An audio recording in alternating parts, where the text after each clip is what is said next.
be home in Jonda's meeting here. Is it? So is this. Yeah, yeah. Oh, the hair part? Yeah. I suppose I could just cut my own hair. Just thought we'd double check that meeting ID. That way no one's on. Like I said, so I went to the meeting agenda and clicked through the link on the agenda. Yeah, go to Zoom now. Let's just double check that meeting ID. That way no one's. Say that again. I was just asking you to click over to Zoom and trying to find out where that meeting number is. It's, I went to the agenda and clicked the link from the agenda, so it's correct. Okay. All right. Well, this will be a quick, easy meeting then. No, I was gonna say. Jinxed it. I did. All right, well, let's go ahead and, we're ready to get going on how this one thing once. It's, call this meeting to order. This is the town council meeting. Date is Wednesday, May 6th, 2020. And, if we could all rise for pledge allegiance. I Pledge allegiance to the flag of the United States of America and to the republic for which it stands, one nation under God, indivisible, with liberty and justice for all.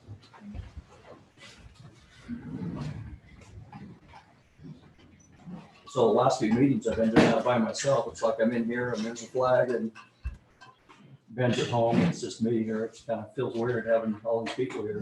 We were standing up at home. Anyway, we're going to have our roll call, please. Debbie Cobb here? Paul Edwardson here. Mike McLaughlin here. Marty Lisenby here. David Bass.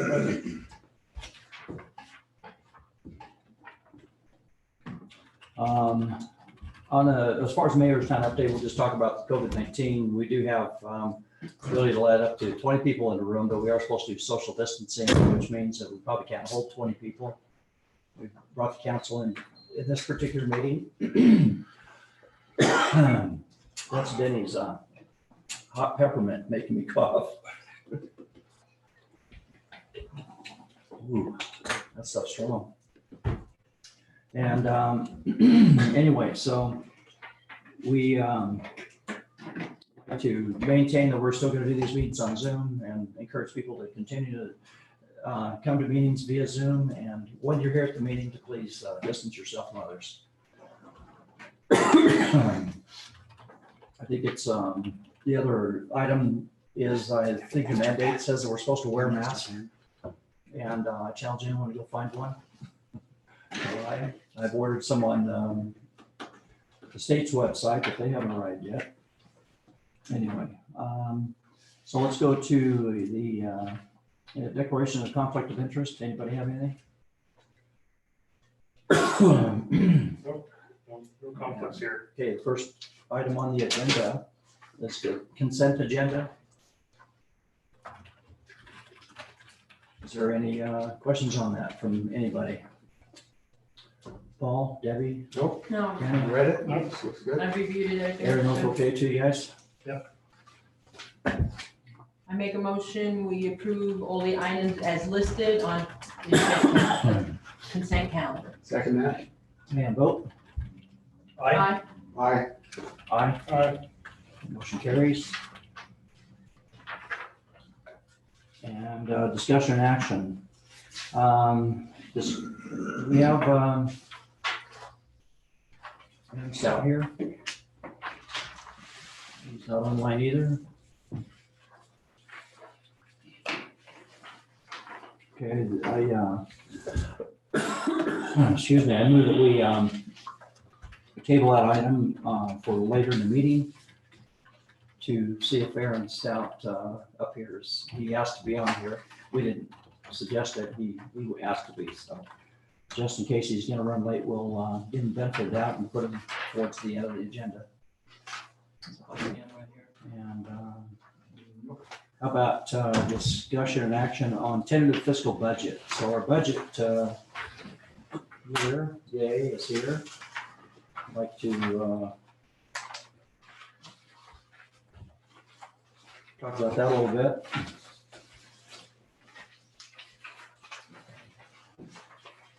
You want to go ahead and do your thing? Yeah, Dan? I'd be happy to.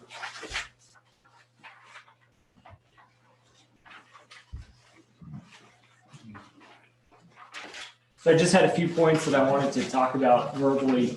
All the numbers for the tentative budget that the mayor and I have worked through are included in the packet.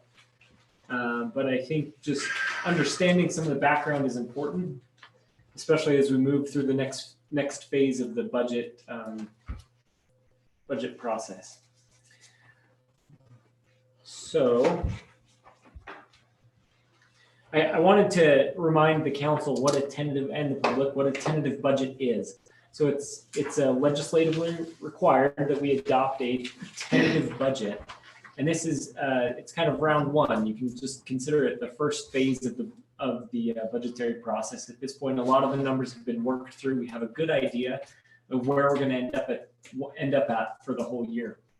So the reason for a tentative budget is it allows time for the public to review the budget and prior to the public hearing for the budget. And then, so it's the state law requires that the tentative budget be presented to the council at the first meeting in May. So here we are. And after the adoption of the tentative budget, it will be available for public review. And it is required to contain the actual revenues and expenditures for the prior year. In the case of our budget, I found it, I added 2 prior years just so that we can get a good idea of the last 2 years. We estimate the revenues and expenditures for the remainder of the current year, and that's pretty accurately represented in the budget column. And then obviously the final factor, the final column is the estimates of revenues and expenditures for the budget year. So that's a tentative budget as a whole, kind of what it is. One of the biggest considerations is COVID-19 and the impacts of that on the budget for this year. So I've been participating in a few meetings as I've been able with other municipalities and how they're planning for and predicting the future. And that first bullet point there is no matter what we guess, it will be wrong. It's just how wrong is it going to be? Generally, we can guess with pretty accurately the majority of our revenue categories. Property tax is very predictable. Sales tax is less predictable, but we can usually dial it in pretty good. This year, all of the revenue categories, you look revenue category by revenue category, will be affected by essentially the shutdown of the economy for the last 2 months. The question is, how long will it last? How big will the impact be? And those are 2 questions that we just simply don't know the answer to. So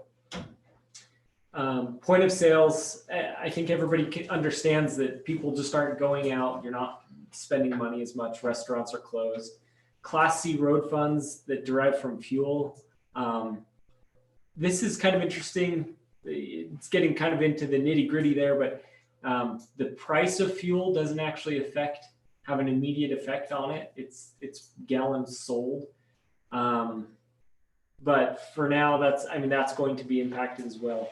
Building permits and zoning. This is actually one, oddly enough, that isn't directly impacted, but could have the biggest impact on Apple Valley. So I'll talk about this in a minute, but a 20% change to the sales tax revenue would have probably a smaller effect than a change to the number of houses that are built in Apple Valley. So property tax collection rate. So the actual property taxes that are billed, even if assessed values go down, the revenue is going to stay the same because that's how the property tax in the state of Utah works. However, if people simply aren't able to pay their property tax bill, in that case, we would see a reduction in the total property tax revenue.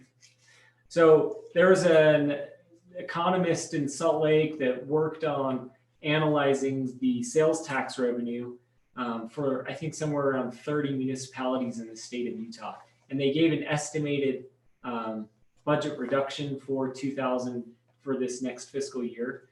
And the highest impacted were tourist heavy areas, Springdale, Moab, some of these areas where tourism is the primary industry. Apple Valley, some of our risk is mitigated by the fact that the majority of our distribution of property tax comes from the population base, not from the point of sale, simply because we don't have a large property tax base. So our risk is spread throughout the whole state as opposed to cards that are swiped within Apple Valley. And even with that said, a 20% revenue reduction in Apple Valley it's a big reduction, but it would easily be covered by a fund balance appropriation, a small fund balance appropriation. We receive about $100,000 a year in sales tax revenue. So a 20% reduction would be about $20,000, which would be covered through either cutting expenses or fund balance appropriation. Oh, another thing that I wanted to touch on, the problem that we're dealing with here is the timing of all of this. So sales tax, we don't receive the money or the report. We don't know how much we're going to get until nearly 2 months following the month in which the sales tax was collected. So we won't see the collections from April sales tax until June. That's just how the tax commission works. They're working on getting that information together a little sooner for that period, so cities can react a little bit more. But even then, we're still just guessing. So now, one thing that I did want to talk about briefly was the current year considerations. Our current budget year, we're sitting very healthy. We're spending less than we've budgeted. That said, we can't spend money that's not budgeted, but we will be contributing to the fund balance this year. Right now, I'm estimating that to be around $20,000 to $25,000. There's a couple projects still in process. That includes the stormwater study and the impact fee facilities plan, as well as the park bathrooms. Those are unknown. The percentage of completion is unknown and through June 30th. Another item is the mayoral salary allocation. That hasn't been done yet this year. So that may carry over into next year, and we've talked about doing that. So I'm anticipating that either a full budgetary amendment or a reallocation of funds similar to what we did last month will happen at the end of June, just as we have better information as to where we'll end up at the end of the year. So that said, let's go ahead and get into, what is a PowerPoint presentation without a chart, right? Of course. And so it's this just kind of shows what our revenues are broken out into a pie shape. Our taxes are just under, now when I say taxes, that's property tax and sales tax. That's just under half of our total revenue for the year. Licenses and permits is a small chunk, 4% there. Intergovernmental revenue, that's grants, which we've already received a couple we've received one grant and we'll receive the balance of another grant, as well as, yeah, that's the majority of it there. Charges for services. These are things like solid waste pickup, interlocal government revenue, and then we have a couple other categories there, interest and fines. These are kind of best guesses based on prior years. Miscellaneous revenue and contributions are small chunks there too. So here we have a summary of expenditures, administrative. Now a lot goes into our administrative category right now. Legal fees, professional fees, engineering, basically a lot of things roll into this administrative category, and that's why it's just under half of the total budget for the year. Obviously all the town salary for town staff goes in there. Public safety is the next one, and that's 11% of the total revenue, total expenditures. Highway, this is actually mislabeled. It's road maintenance, as well as public works goes into that, 28%. Then we have sanitation, that's the solid waste pickup expenses related to that. Then you have parks and council. The parks is a small slice there at $9,000, and council is at another $22,000 or 4%. So probably the most important thing is to talk about the salient changes as we move into next year. So what's different from prior years in this budget? And this is this is probably the most important conversation that we can have. So revenues we used very conservative estimates across all categories. So like I said, I mean, we don't know what the effects of COVID-19 are going to be. I probably used a more conservative estimate on some of the like sales tax revenue and property tax collection than we needed to, just to be safe in case this really carries out longer than we're anticipating. Interlocal agreement with Big Plains. So we budgeted $30,000 as revenue from an interlocal agreement that we didn't collect in the prior year, but has been collected prior in years past. So, and then the other one is something that I've already mentioned, is that FEMA pre-disaster mitigation application that Sunrise Engineering has been contracted to complete for the town. That's the reason that's under a revenue category is because we have the grant associated with that application. So on the expenditure side, there's an increase in legal fees from prior years. There is a memorandum of understanding for the Washington County Sheriff's Office. That's an agreement that we're looking to execute with the Sheriff's Office for a law enforcement. Fire capital outlay. So this is something that we talked about in our budgetary allocation meeting last month, where we're setting aside money to replace the primary structure engine. And I put a note there that we may need to accelerate this. In my personal searching, I was looking at used engines and what they run. This is something that obviously fire chief would have a lot to do with, but it was about double what I had originally anticipated. So that's something that we may want to look at in the future, is how much is being set aside for that. And here we have an incomplete sentence. The roads capital outlay. Double chip seal has a short and useful life. So it's, I think it was 8 to 10 years. So we're about halfway through that on our chip seal. So in this budget year, we've set aside $50,000 in order to replace that in about 4 or 5 years from now. So those are the major changes from prior years.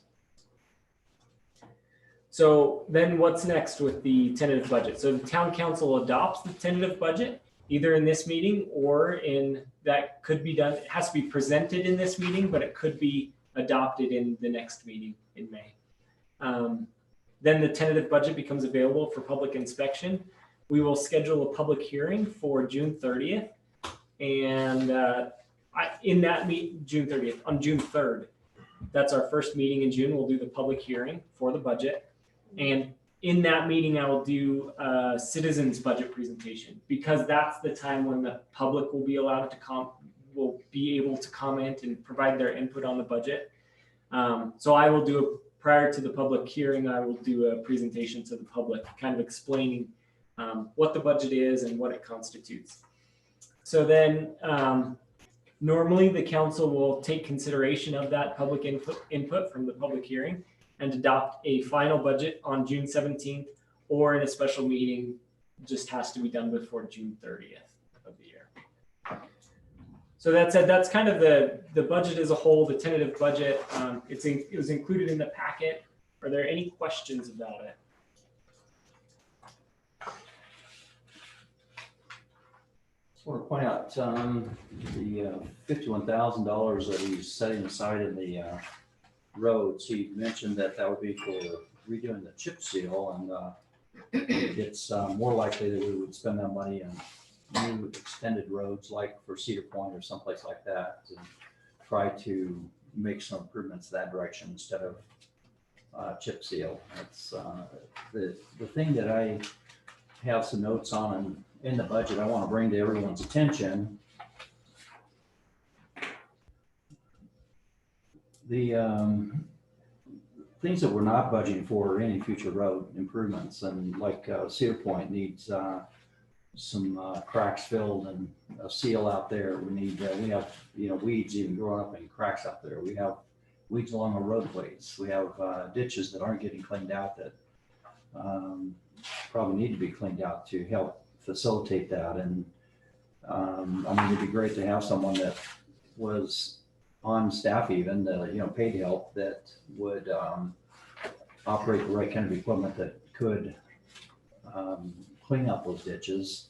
We're making those responsible, homeowners responsible for that right now, but there's a lot of them, as you know, that don't do it, and it clogs up the whole system when we have some. And we have some other areas, I know across the highway, there's a lot of areas, but I know specifically there's a couple of areas over there that every time it rains, the mud washes off the mountain into the ditches, fills them up, and clogs those. And how nice it would be that we actually are maintaining them, meaning, okay, we had a run, some heavy rain, and we go out there and actually just clean out what happened instead of waiting until it's completely plugged and have to, go in there and try to, fix a major problem. In other words, on a regular basis, we could fix minor issues and have the whole town always flowing really well, which would be really nice.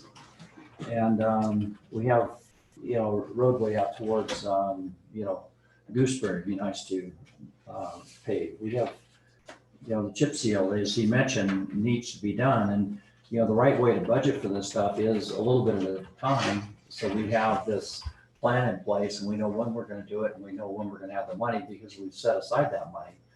But, we seem to always run just,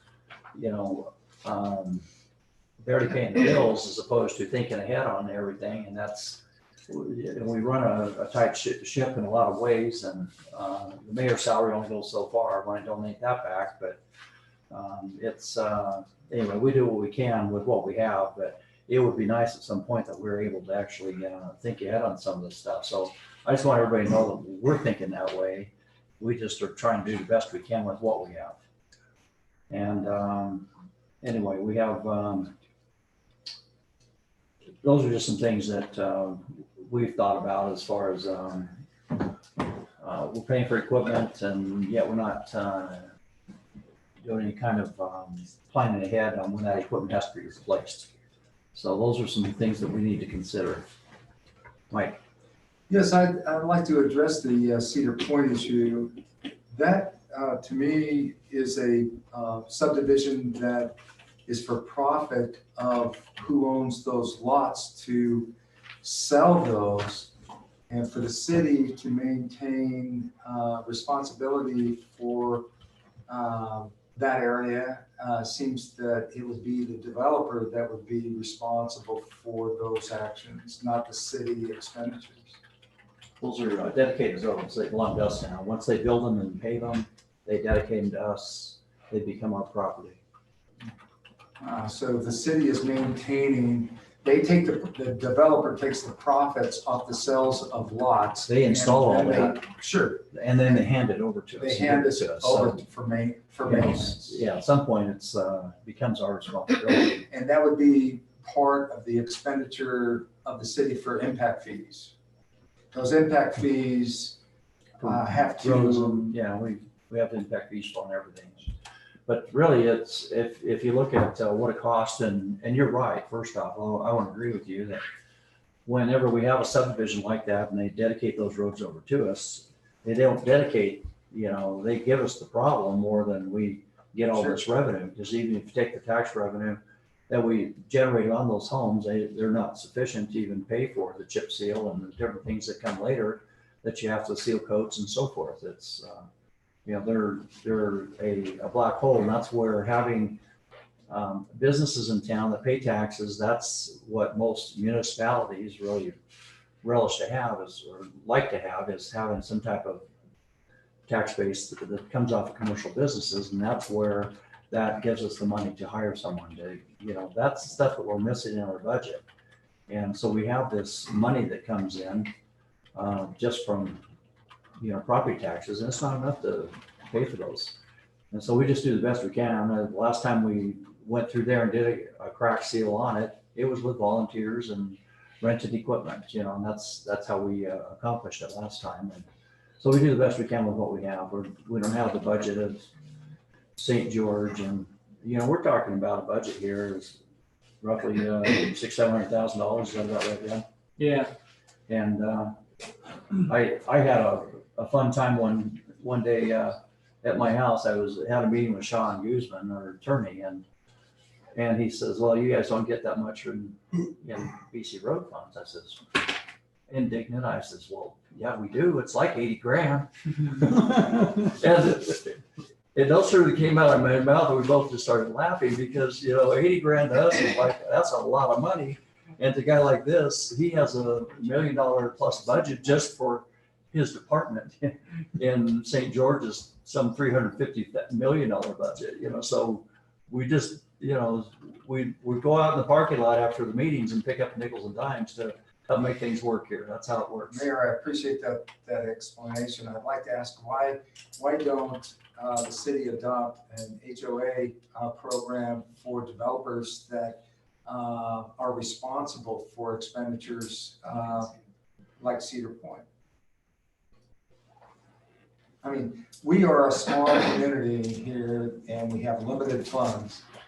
And for developers to come in that want to make profits and move out and live elsewhere, our responsibility as a community should be holding them responsible for maintenance and maintaining those projects that they've made profits from, in my opinion. Do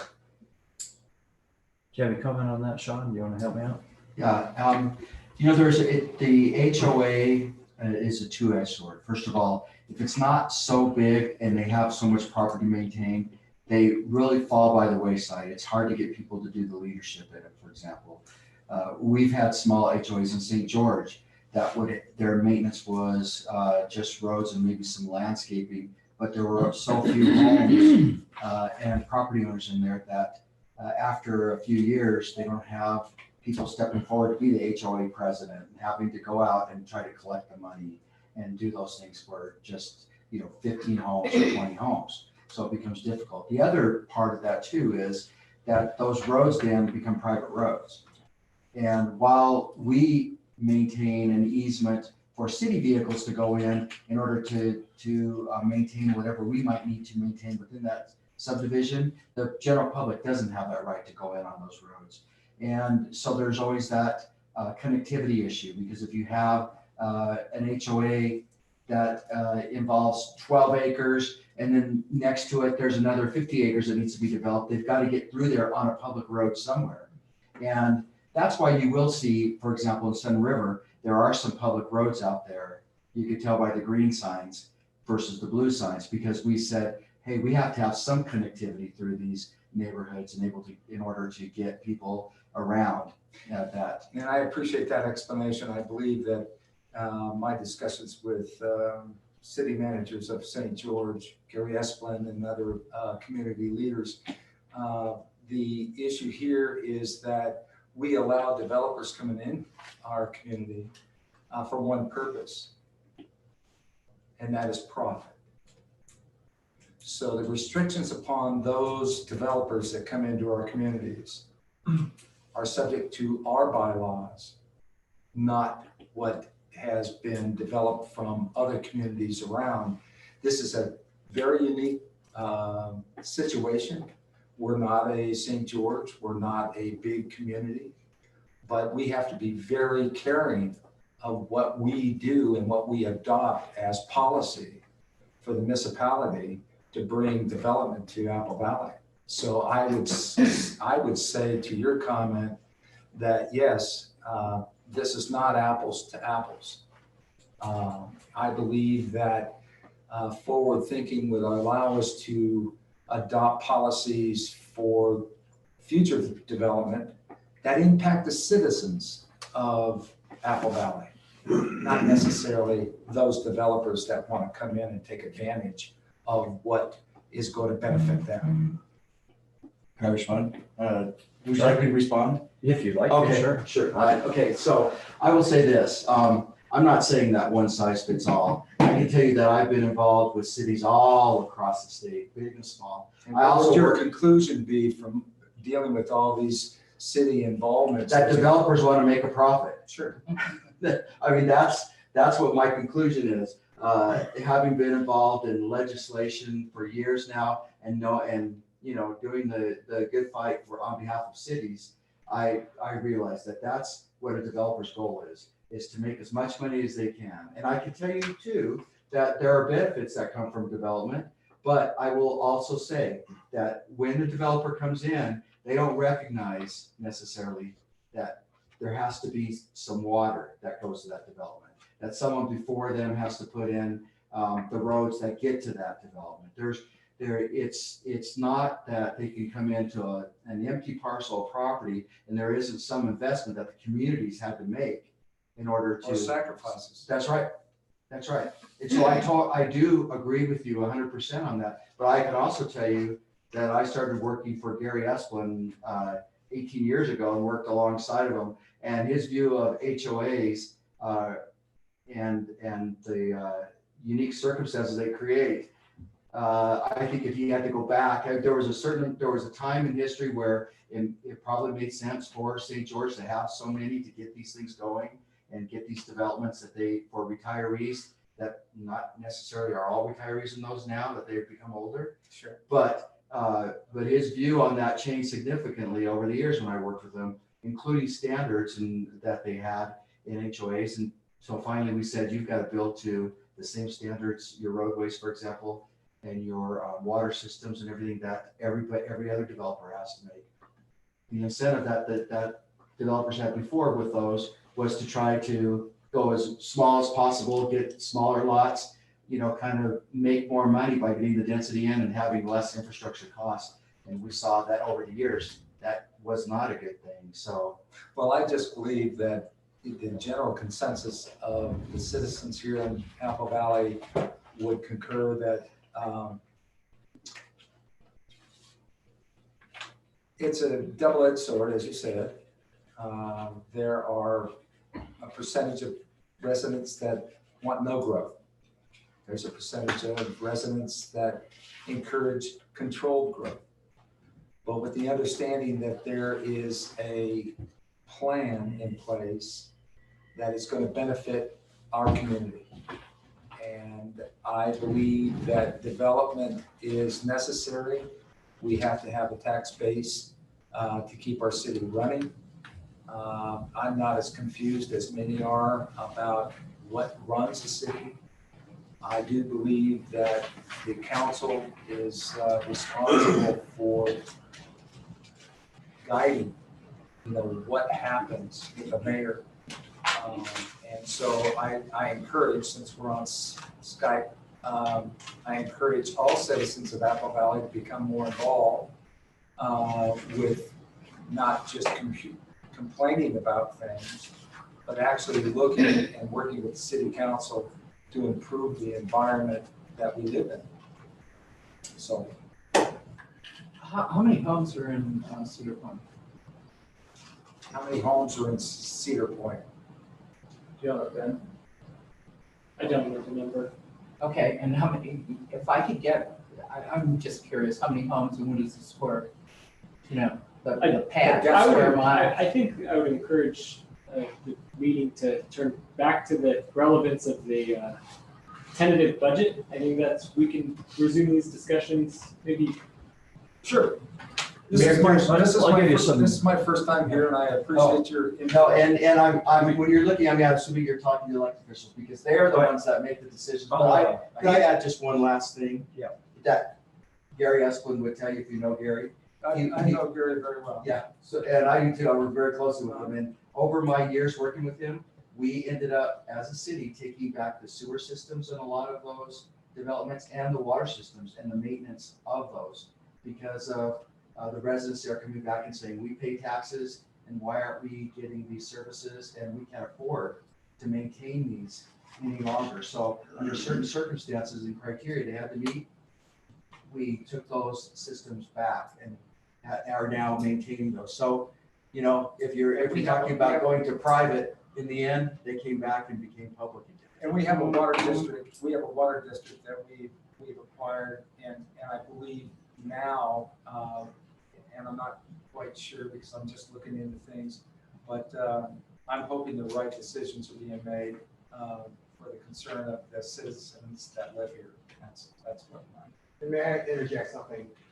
Because we are a small town, we generally allow people to talk. and make comments during our meetings. But in order to rush the meeting along, we have a set guide that public comments are at the end of the meeting. Just so we get through the business of the meeting. We want to hear from you. But in order to have order and to get through the meeting, that's probably the best way to do it. If I could just comment on that statement, and I agree, I agree, you've got a lot of things in front of you. A lot of the comments, like acronyms, are not understood by the general public.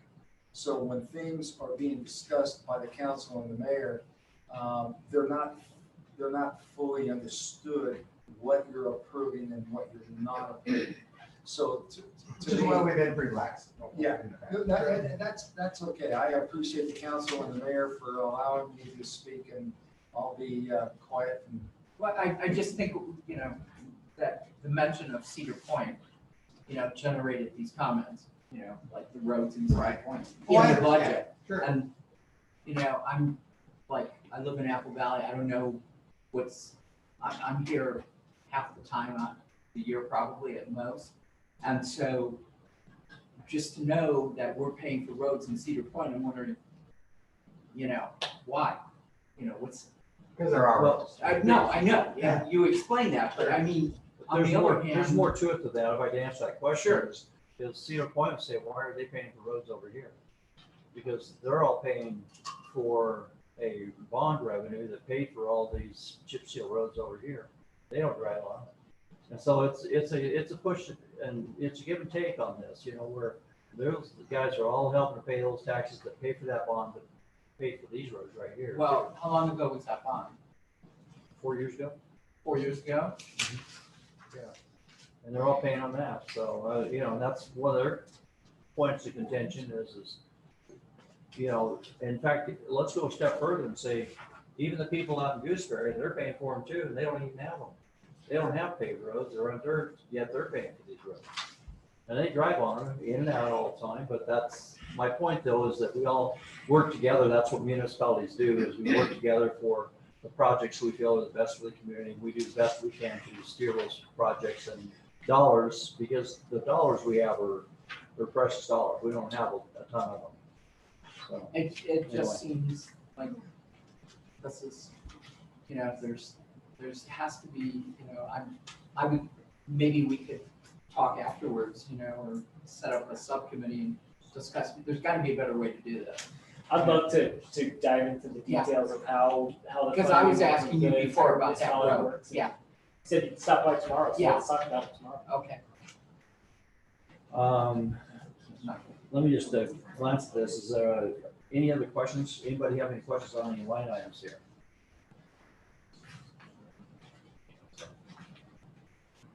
One of the things that popped up is the revenue from the fires. Anybody want to address that at all? Anybody have any questions on it?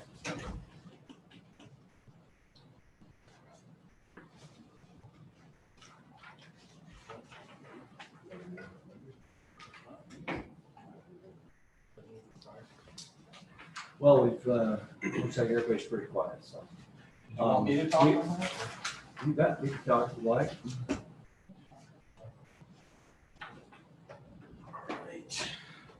I will talk.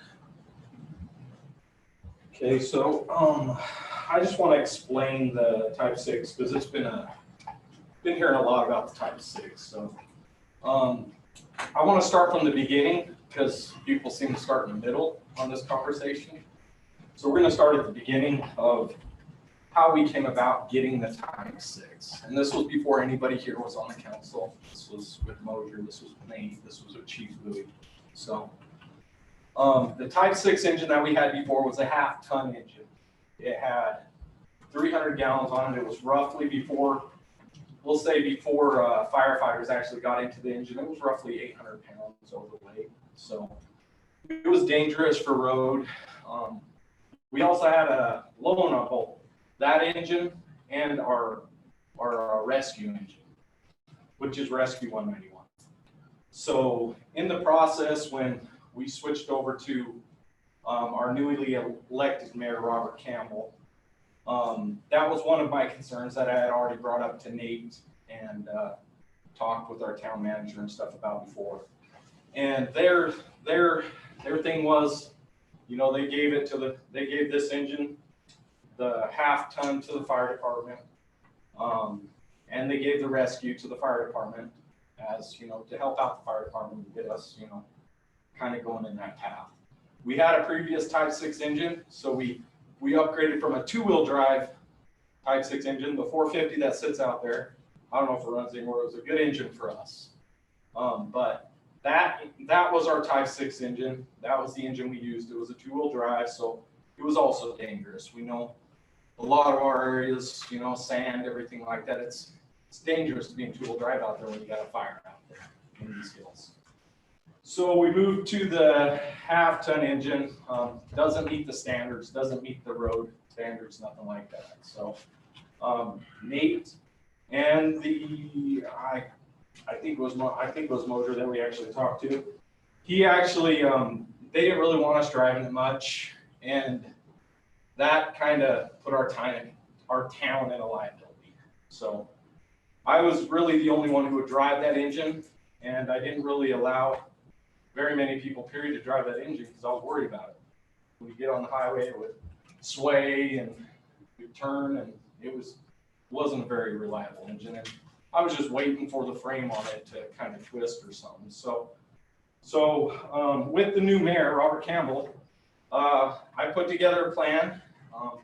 The plan was to get rid of that engine, and at the same time we were going after the CIB grant to back it up with a Type 3 engine.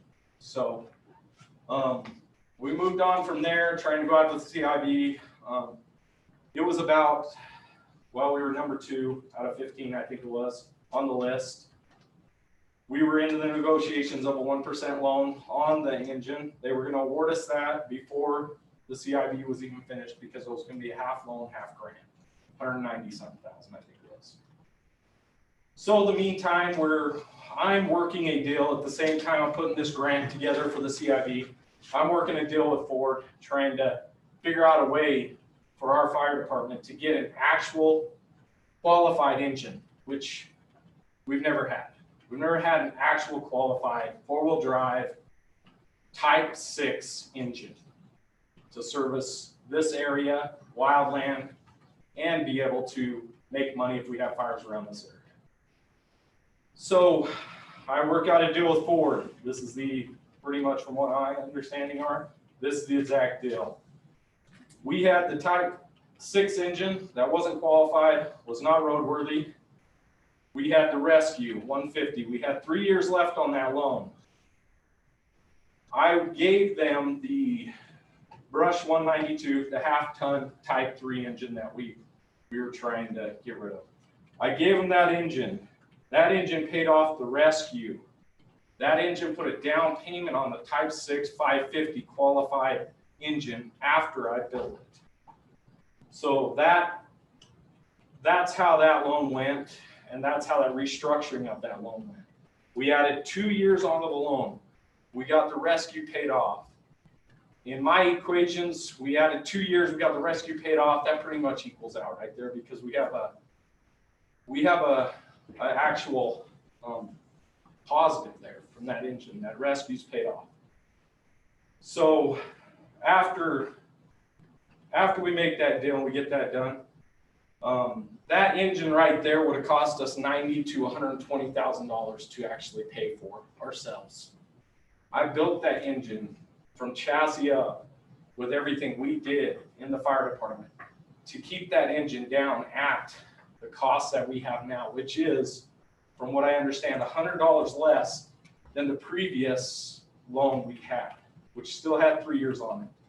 We had 2 years, we got less on our payment, and we have a qualified, certified engine in our area to provide protection for our community from wildland fires, and also assist on roadways, and also assist in other areas, floods, disasters, stuff like that, because it is a 4-wheel drive.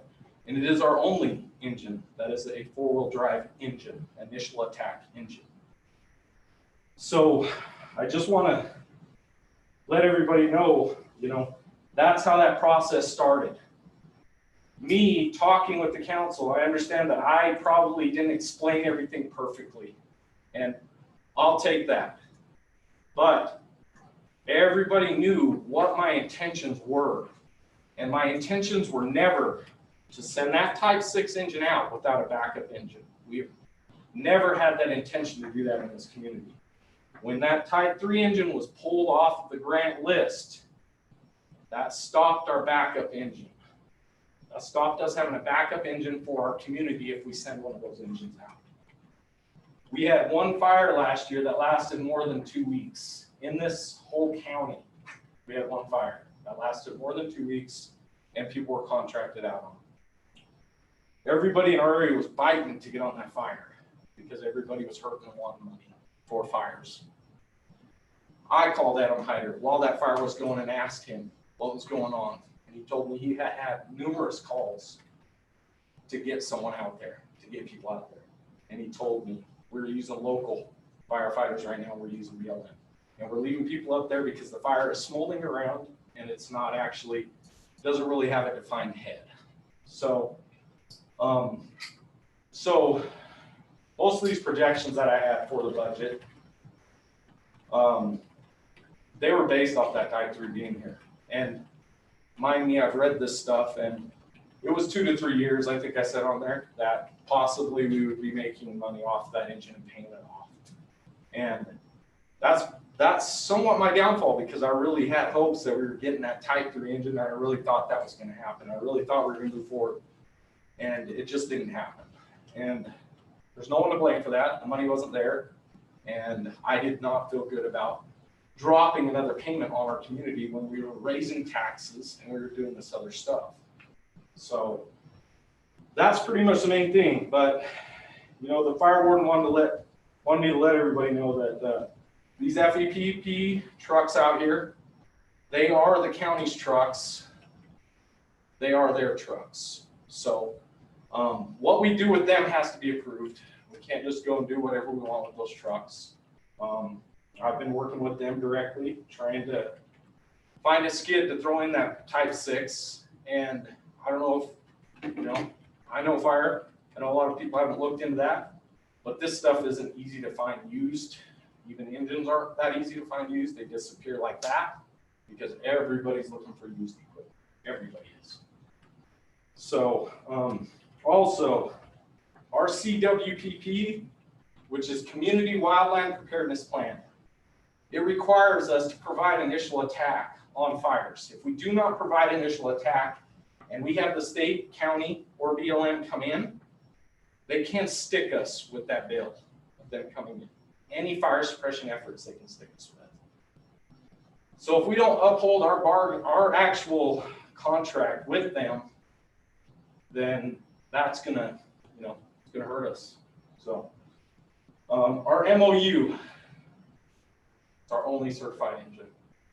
We get a fire in this location, and we send an engine out, and I send any of these new guys that I've just qualified in wildland. If I send them out to a fire in this area, we will not get paid. We will not get anything. This is our second summer with that Type 6 engine. I still have high hopes that we will make money off of that engine, but I am not going out on a limb again and saying we're going to get money off of anything because of what has happened. I will not do that again. I had high hopes with that Type 3 and I had high hopes with that Type 6. Also, our ISO. I know I've talked about this many times. Our ISO is a ranking we get for every single person in this community's insurance. We start dumping engines, we start pissing off the state and these FEPP vehicles that we have, and those disappear. Every person in this community is going to feel that. Every single person that owns a home in this community is going to feel that. Our ISO is going to go straight to the roof.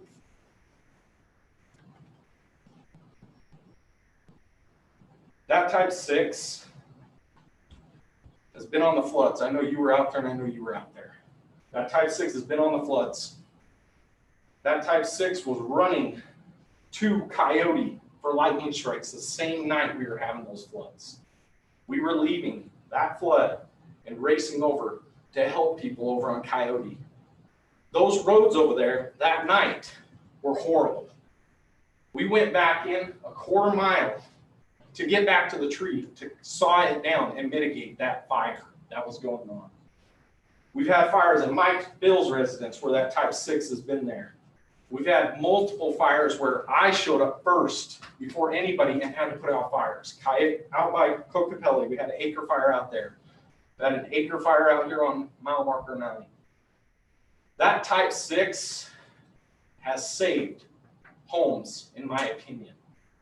For us to do anything with that, first initial attack vehicle, in my mind, is bad. And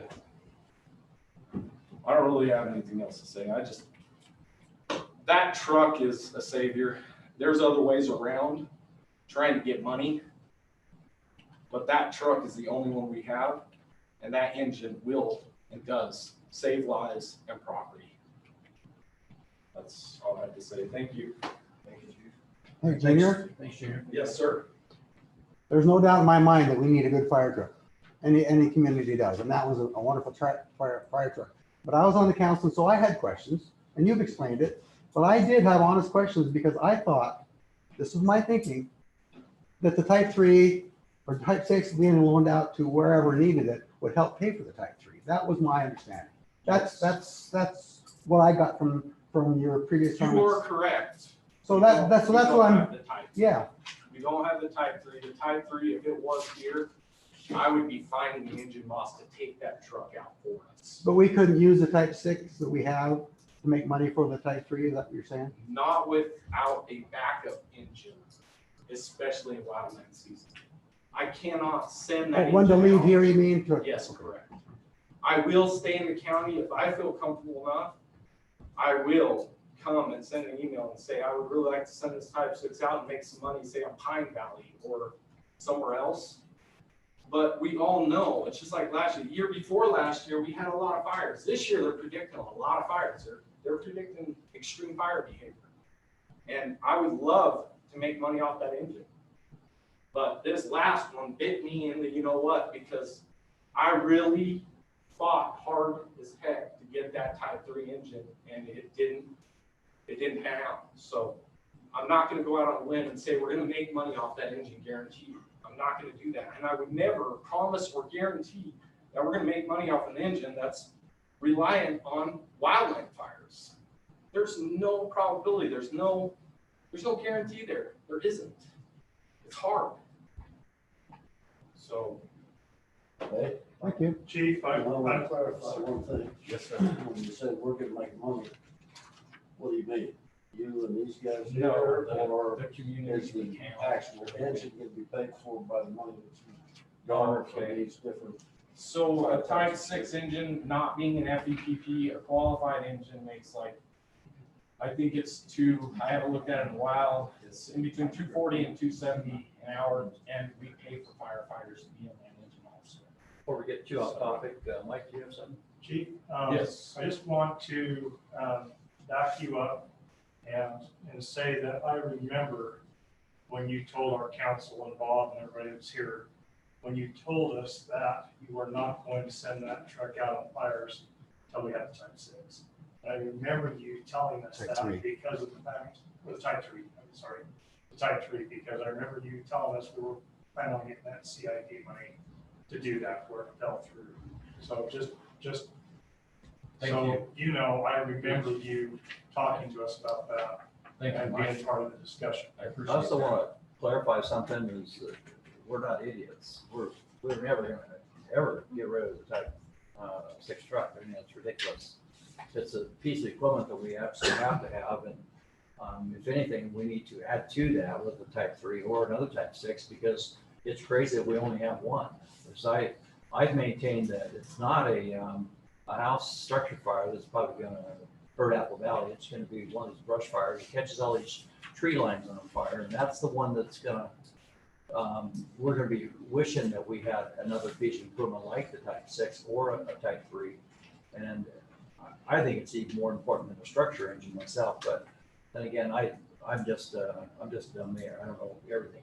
Anyway, that was never the question. The question, And the reason we're having this discussion, for anybody that's curious what the hell's going on there, is we were promised a lot of revenue 2 years ago. Last year, we had 0 revenue. And even when I was appointed mayor, I sat down with the fire chief and said that, you know, realize that your budget is tied to the revenue that is written down there as well. We can't just go and spend all this money without having that revenue come in. And we just had that friendly talk up front. And he assured me even at the time, this is in September of 2018. And he assured me at the time that, yeah, the season's over, but in the springtime, we will be doing some more mitigation type of thing. I think they're doing some mitigation for the county. We brought in, I don't know, $2,000-3,000 that particular early part of, you know, that season, or that budget year rather. And he said that we would go out again in the springtime, and we haven't gone out since then. And that was only my part, isn't there any mitigation or anything that's going to?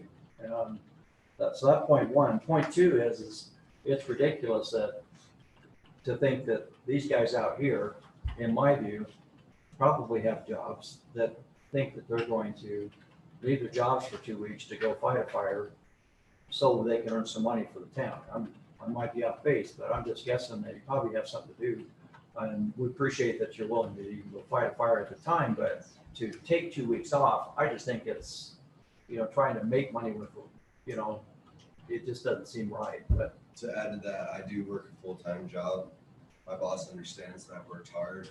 And as the chief has went through everything he can to make sure that I get my red card, he knows what this means to me. And I'm cleared if there's any time for a fire that I can take 2 weeks off to go fight that fire. okay, it's good to know. And I'm more than willing to do that for the community. Yeah, it's good to know, but I just think And that the chief's sold. my point though is that I want to make isn't to just anyone, as much as to say that it's probably crazy for us as a council back then. I wasn't on the council, but to put 2 and 2 together and say that, oh, of course, we're going to earn all this money on this truck. It's probably not realistic that we're going to find, you know, enough guys like you that can take 2 weeks off to go earn money on a truck like that. I think it's more important to have the equipment. I think we should even have a type 3 or another type 6, but it's, you know, because I just feel challenged that I just know there's going to come a day, there's going to be a lightning strike, and we're going to be wishing we had something besides what we have. Anyway, this is why part of the discussion there. I appreciate you clearing some of this up for us, Junior. Any other questions on it or comments? No, but I have a comment. Council? Also, I put out there, you know, because I was misinformed, I was thinking, could we put all the stuff on the Humvee or something like that? And I, realizing now, you know, what I understand, I apologize for that statement. I would never want to get rid of a truck that's useful. Plus, I imagine that if you put that Humvee together, it would probably break down pretty often. I imagine it's probably not the best platform. So, just so you know. Thank you, Paul. You bet. Appreciate it. The other thing budget-wise that I don't know if you've had any discussion with Ben on is why are we going for a wildland grant? We've got several grants in a row, and now we've got 3 years in a row, or 2 years in a row, we haven't got a grant. Is there a reason we don't have that on the budget? The wildland grant? Yeah, I am going for one. okay. I didn't see it on there, so we added it. All right. All right, anyway, I have a any other question. questions on the budget? Yeah. So what happened to the would you say CIB grant for the Type 3 engine? How did that fall apart? What happened there? I mean, why didn't we get it? That would a be, year up back? to him to answer. I don't know. So that was a tough time, with the tax increase and everything like that, and trying to build the Type 6 at the same time. I was somewhat being bombarded about, you know, our budget. And we're not where we want to be, and we're not, you know, so it just weighed on me heavily to throw another $1,200 payment at our community. And that is pretty much what it came to, was, you know, it wasn't there. And it was probably one of the hardest things I've had to do, because it took me a full month to put that grant together. And I've done other grants in the past, but it was a tough thing, but that's pretty much what happened was. She did it for the favor of the community and your. I didn't, I just couldn't see, I didn't feel good enough now, throwing another $1,200 payment on them, and taxing them, and we're doing this stuff that just, well, it didn't feel right. There's probably gonna come a day that we need a type 3 or type 6, and I just don't think that basing it on revenue is the right way to approach it next time. And I just think that it's more important that we look at the importance of the truck to the community more than anything. So for us people that don't know, what's the difference between a type 3 and a type 6? They're both brush oriented, right? One costs more than the other.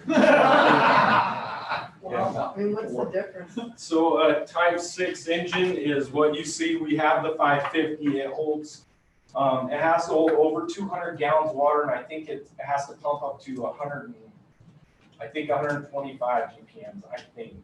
I haven't looked at the ratings for a while, but type 3 engines are 750 gallons. They're urban interface, so they can assist on structure. They can be, if we get a type 3 or 4 engine, they can almost be, they would be better than our Junior. engine. Yes, sir. Up on screen. Sorry. Oh. No, just it's probably Yep. something like that. is So- what it is. You can run a hose line off the back, you can have hose packs, you can have, it's an all around, a lot of departments are moving to this engine, and it is a 4-wheel drive. How much is it? So, About. yeah. Well, back then, This is the $400,000. part that kills me is when we were going for it and Ben kind of told me that they had raised prices on everything. Of course, anything mechanical goes through huge increases multiple times a year. So they're way more than they used to be. I think that loan was So the, 350. yeah, it was like 400. So I was in the Yeah. CIB meeting and they said that an engine that would have cost 400,000 2 years ago now costs like 6 or 7. Yeah, it's Oh. disgusting. It's horrible. A good reason we should have probably continued with it. Yeah. Anyway. Thankfully, it's 2020. All right, well, thanks for your feedback on that. I appreciate it. I'm glad you're doing the grant. Is there any other questions on the budget from anybody? No. And anybody have a motion to accept this budget? Have you got all these line items? I've got on trying to call them between my wife and Ben, but is there any questions on any line items? Okay. Someone want to do a motion? I move that we approve the tentative fiscal year budget for 2021. My second? And vote? Aye. Aye. Aye. And motion carries to approve that. And thanks to the fire department for what you guys do to help us. I think our next item, do we have, still don't see Aaron Stout on here, so. Discussion possible action on town lighting ordinance 0-2020-05. We passed this ordinance in a previous meeting. We didn't actually have the ordinance itself written out. And so today, all we're doing is the final paperwork that is the ordinance that actually gets filed. And anybody have any questions on it? It's a lot better with the adapted version. So we just need to pass this to make it official. Basically, it's the paper, it's finish up the paperwork. Someone want to do a motion on that? I move we approve the town lighting ordinance 2020-05. Second. And vote? Aye. Aye. Aye. Motion carries. And next item is Main Street. How do you pronounce that? Vacatur. Vacatur. I was going with vacatur. Ordinance of 0. You can call it vacationing if you want. 20-03. Ben's getting fancy on us here. What we're doing is vacating the roadways. This motion should carry with it, subject to the signatures of those parties on our Mylar on the road dedications. Those signatures haven't been obtained yet, so we wouldn't want to vacate this until those signatures are obtained, but we can go ahead and pass it subject to those signatures. Anybody got a motion for me? Let's see, it's, I make a motion that we I move to make a motion, we accept Apple Valley Town Ordinance 0-2020-003 based on getting the signatures of the vacated properties. No second. And vote. Aye. Aye. Aye. Aye. Motion carries, and resuming right along. Discussion and possible action on amendment 10.10.050, real estate zone ordinance, also known as the animal ordinance. We've made some changes in the animal ordinance, and I kind of wanted to go through a few things. The planning commission passed this on to us for approval, and I sat down one weekend with Sean and we went through it and tried to improve the language a little bit. And so we're striving for better clarity, but I'm not sure that we always achieve that every time you try. Sometimes you go back and look at it and say, what was I thinking? So if you guys have a chance to review this or any questions on it. One of the things I want to point out, I tried to explain their point system as I called up to verify it with them. And basically, they want to give 100 points per acre, but that's up to 250 points, so roughly 2.5 acres. So past 2.5 acres to 5 acres, you don't earn any more points. And then once you reach 5 acres, you can earn up to 2.5 more acres, which is 7.5 acres. Then you would add another 250 points. And so they're trying to allow more animals per acre, but at the same time not go too crazy that once you have 5 acres that you have 500 points, it would just be quite a zoo. And so this slows that down, and this is how I laid this out, trying to explain that in that item number 11. On number C and D, they had, in my view, too many chickens and fowl, ducks, pigeons, doves, rabbits, turkeys, geese, pheasants. And I really pretty much just combined D and C together to limit those to 30 small animals per acre, because of otherwise it was going to be 60 per acre times 5 acres. It would be pretty wild. And so we basically cut that in half from what they had approved. And so you'll look at C and D, you'll see some changes there that I felt were in line if you guys are okay with it.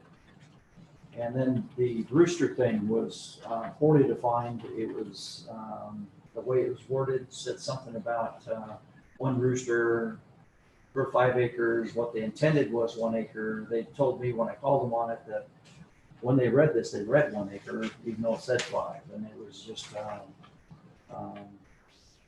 grammar on their part, they felt like.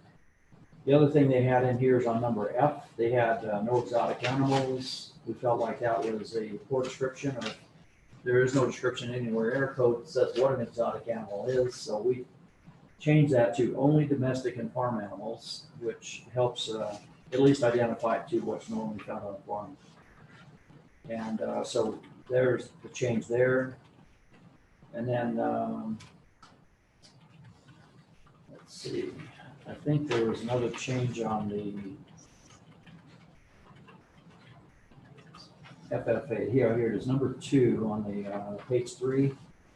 It says school-aged Apple Valley residents, and school-aged is can be defined as anyone that's in any kind of a school, and they felt like that should be actually more residents 18 years and younger, because they are targeting the younger crowd that might have FFA or 4-H kind of projects or animals that they're raising for that exception. So we took out the school age and just put in residents 18 years or younger.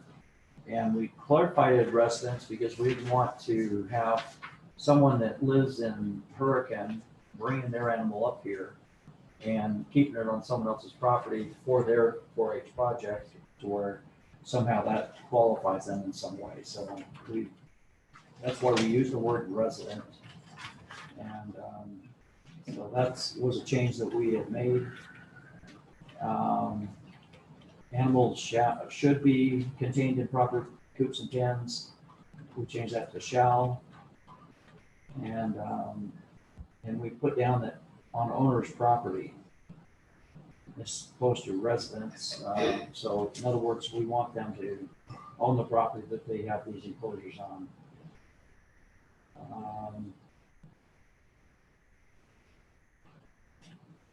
Anyway, that's some of the changes. The other change that I recommend that we make, if you turn to page 4, this is not changed on yours, but we're asking for people to provide shade, and we're trying to accelerate in this ordinance a higher level of care for the animals. And the one thing that is bothersome to me is item C. It says no industrial looking buildings such as pre-engineered steel or pole barns are allowed unless specifically approved by the planning commission. I don't think at this level we ever want to have a planning commission, first off. They don't have the power to say yes or no, and if they're giving that discernment to the planning commission to say yes or no.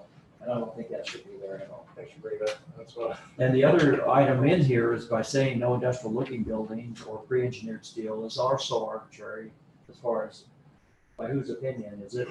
But all this is defined in our accessory buildings anyway, of what's allowed and not allowed.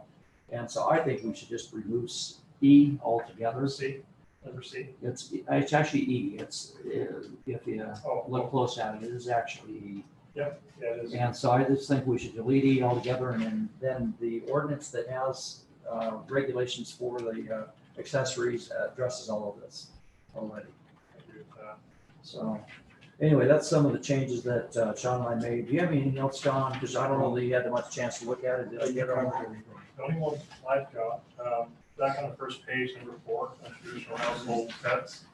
I know we didn't have a number in here on dogs, but I know with our mountain range in here, we've got some people in our neighborhood that have 8 or more dogs. And the noise level from that is huge. And it echoes off of our cliffs through here. Traditionally, I think that we've always had 3. Is that right, Tish? And I think the original is still 3, so. And I'm not sure why that's not defined, or. I was wondering if we need to define that in this section, this part as well on that. Or are we leaving that other section in the original part so that it stays defined as 3? So this is for rural estate zoning specific. It sounds like that would be something that would be pertinent to single family residential, kind of all the residential zones. I don't know if you'd incorporate that into every zone. Yeah. Or if it's more of a, maybe Sean can clarify that, if it's in the municipal code and not in the zoning code. And so if you're trying to distinguish this zone from the other zones, then I would put it in here, and where you have your prohibition over 3, say, except for in the rural estate zones. Only 3. Well, see, like, we've got a little over an acre and a half, but that's, I got neighbors with an acre and a half, or an acre, they got 8 dogs sitting over there. So if you want to assign those a point, or if you appoint on a point system, or if you want to just carry that over and say that for dogs, you're only allowed 3. You can do it either way. Because if you've got 5 acres and you've got 13 dogs, your neighbors are gonna hear those dogs. Even in a rural estate, unless they've got a kennel license. Right now, I think it would still fall under the domesticated animals, and you'd be under the point system. Under this. It's not listed as one of those animals. I'm not sure I can let it fall under that. How do you think you prefer to have it worded, Mike? I just think the limit of 3 dogs is probably good somewhere. We just have in there that dogs are limited to 3 just because of noise. Make sure that's stated, because I think even if someone's got 5 acres, and most people that run cattle don't have more than 3 dogs usually anyway to herd their cattle, whether it's cows or other animals. The problem we have in town is we got people that think they've got to save every after they have a puppy mill and then they don't get rid of the puppies and pretty soon they've got 13, 14, 20 dogs. Do you have any comments, Denny? on that? I'm agreeing with Zach. Agree. That's gonna kill the existing dogs. You? I'm not gonna kill it, say anything about killing any dogs. I mean, well, you need to come to a conclusion on that before you pass a law. If someone is grandfathered in under their current ordinance, and our current ordinance allowed them to have the number of dogs they have, then they're okay. If they exceed the current ordinance, then they're in violation already anyway, so it would be. I think I'm pretty sure we already have an ordinance that says 3 somewhere else. Yeah, I think it did.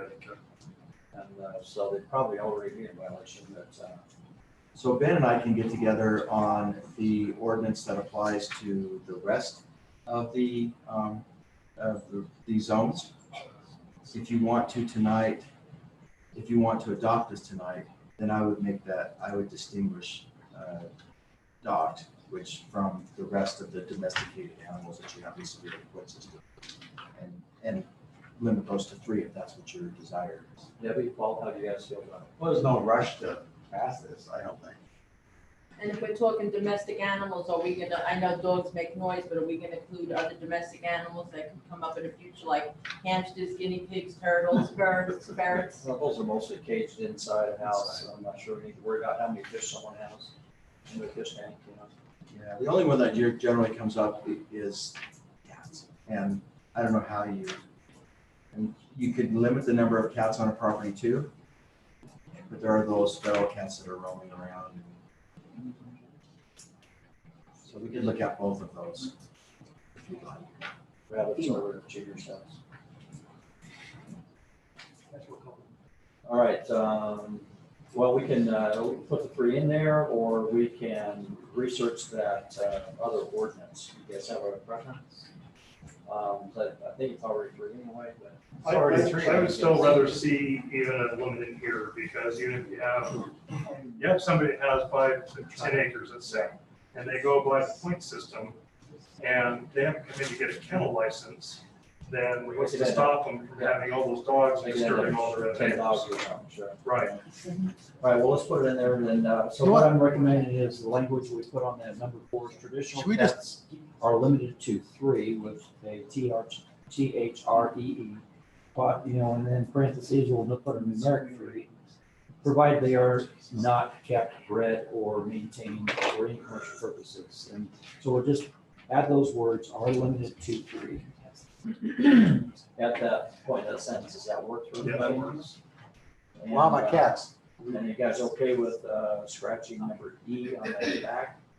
What are we gonna do about cats? Are we gonna say anything about cats? That's, well, I'm saying cats or dogs, it says unlimited 3, so. I mean, do you want 3 cats, 3 dogs, or are we talking about just 3 total? I don't care about cats, it's more that dogs distributing animals.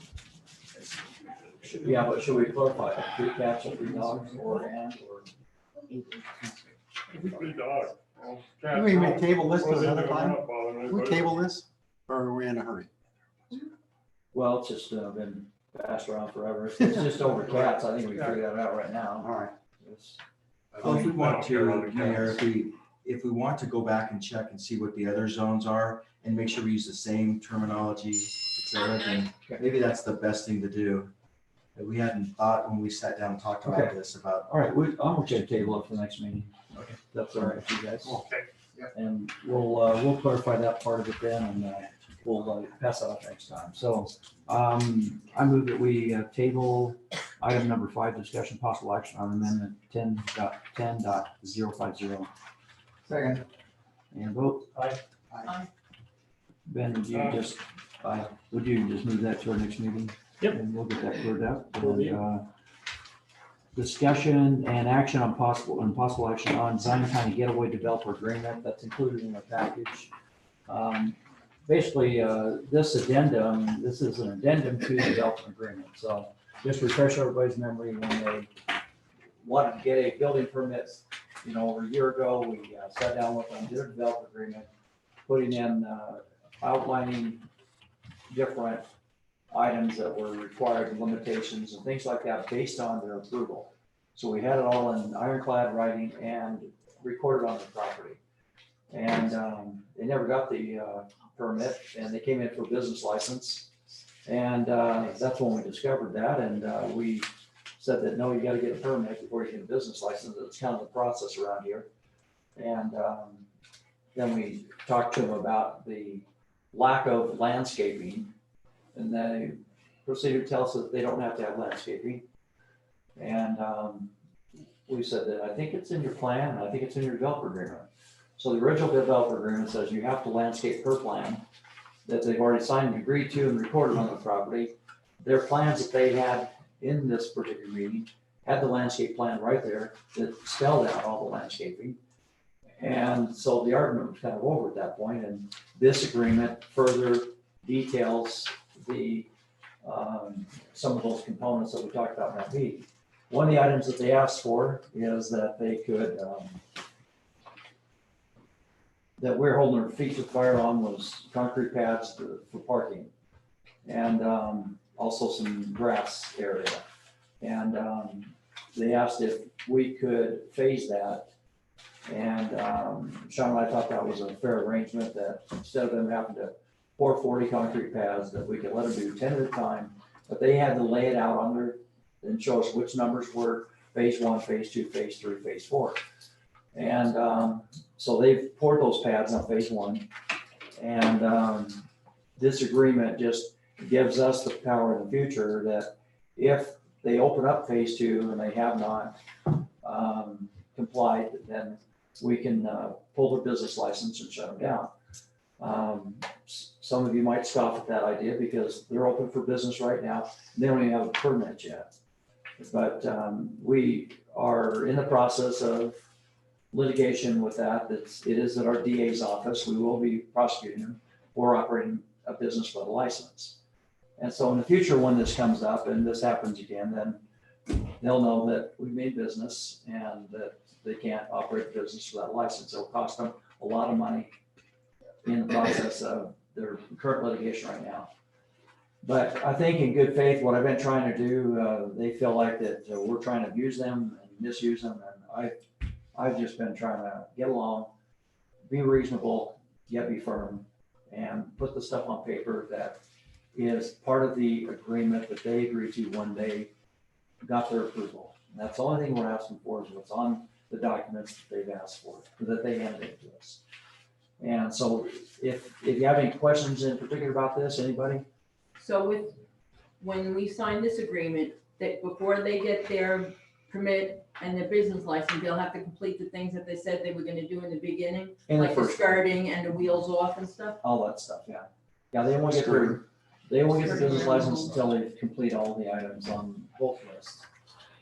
And I know they haven't done that yet, and we've reminded them. And they continue to rent them, and it's gonna cost them some money in the long run, because well, we'll find out what it comes out to. But anyway, so this is what this is about, is holding their feet to the fire on their agreement. And, but I need to have your permission to sign it and to execute it. So that's why it's on the agenda today. Any other questions? Nope. Denny? you got What anything? can we do if they don't, if you sign it and agree, and then they decide they're gonna do what they wanna do? What's our recourse?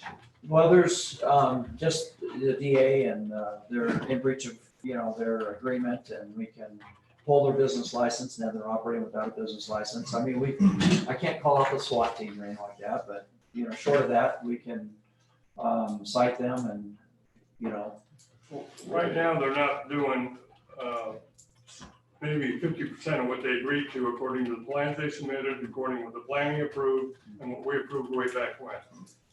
all true, yeah. And they're not supposed to be operating, even though they are.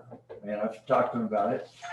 And we turned in the DA because they're still operating. So that's all I can do is, we can continue to fight these people. They'll take us to court. And, but I would rather, when I go to court, show that I've, in good faith, I've been trying to work with these people. And all step along the way, we demonstrated that. We've shown up when they've asked us to at their attorney. Sean's been there. We've had these discussions in good faith. We've written these discussions down. That's what this is right here, is in good faith, our last discussion that we had. That's first agreement or addendum or developer agreement was the same thing. It was their request to sit down with their attorney because they didn't agree with what we were asking for. We went through and demonstrated how we're right, and that became the developer agreement, basically. Anyway, I think we've acted in good faith, and I want to continue to do that, even though they're not acting in good faith, because in my view, it's the right thing to do. But we're gonna hold our feet to the fire on when it comes to prosecuting them, we're gonna do that. I have a question. You mentioned a phased, plan for them. So, I live back there, so I've seen all the concrete pads poured. There are trees planted, there's fencing actively going up. I mean, they just made another turn. So is that a part, so are they following the rules was that your phased plan? And they're following that, but they're not doing it quickly enough for you? No, they I just don't haven't done understand. any paperwork and they haven't done any building permits yet. In other words, they should have done a building permit to have their electrical inspected, and their drainage. Anytime you build anything, I don't care if it's a parking lot, Well, right, you've gotta have engineering that shows you got drainage and you have, different components that of your commercial plan has to have all these components on that. And now but if you're trying to. they're doing certain segments of it, but they're not, I don't understand. They You haven't said, done any paperwork. They don't have permission to do what they're doing. so they don't have permission to follow the phase plan? That's No, what's they don't have written permission to even build a project until we. They don't even have a permit They don't to have a build permit. a project, yet they're renting the units out right now. It's crazy. And I understand what you're saying, I just, when you said that there was a planned phasing, That's. It's that's like what you this trying to build a agreement is. house. It's like you trying to build a house and saying, screw you, city, we're not going to even apply for a permit. We're just gonna put in whatever we want. and I understand that, but this when you is said that they had this is agreed the to a phasing. planned This is the phasing. phasing. They didn't do anything they promised to do from the planning commission from the beginning. They didn't do anything they were supposed to do. So they didn't follow that phasing that you set up. No, actually, Mayor, I just want to clarify, let me just dig in here, that this is the phasing that we agreed to. There was never any phasing agreed to. Prior to that, they should have just finished the whole park. But they've asked us if we. They asked for the phasing, that's the So- important point that I don't think you understand is, it's not the town that said you have to phase it. They came back and said, Oh, we no, I cannot do build the whole understand thing. So that's why we had to change this, because we said, okay, we'll allow you to phase. So this is actually a good thing for them. They want it. Yes, and are they following that? Well, We we don't just know barely yet. are getting it signed. We just barely got this. Yeah. We've been Yeah. 6 months working on this document. And they says, oh, we refused to sign it. It's like, it was your idea. You're the one that asked for it. There you go. Thank you, Mayor. The attorney, I'll address this. If that development is in violation, then there should be fees placed upon that organization.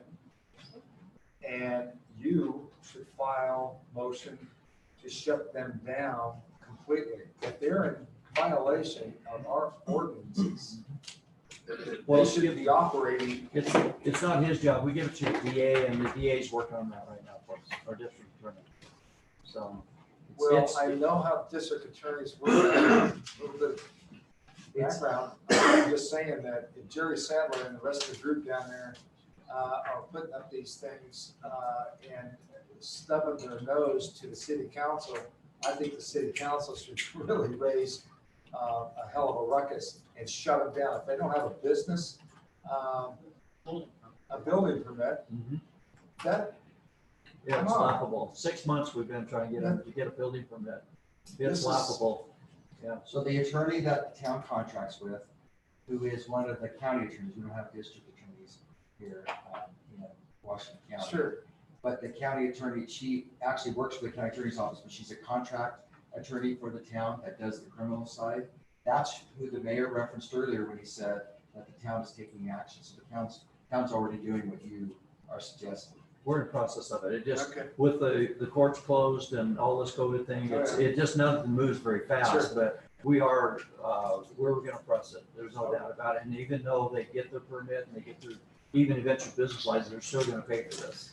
I'm not letting them off the hook on it, Good. because this is them acting in bad faith. No, it's Yeah. renegade attitude towards It is. the city. It is. Well, Mayor, I point out too that obviously they owe the fees, right? I mean, the fees that you have to pay for a building permit and any of the impact fees, all of those fees are owed. But we restate that again in this, that you have to pay your fees. Well, the other thing is, I think we even have in there, we'll have to remember, is I think when you don't get a permit and we catch you and then you have to come and get the permit fee doubles.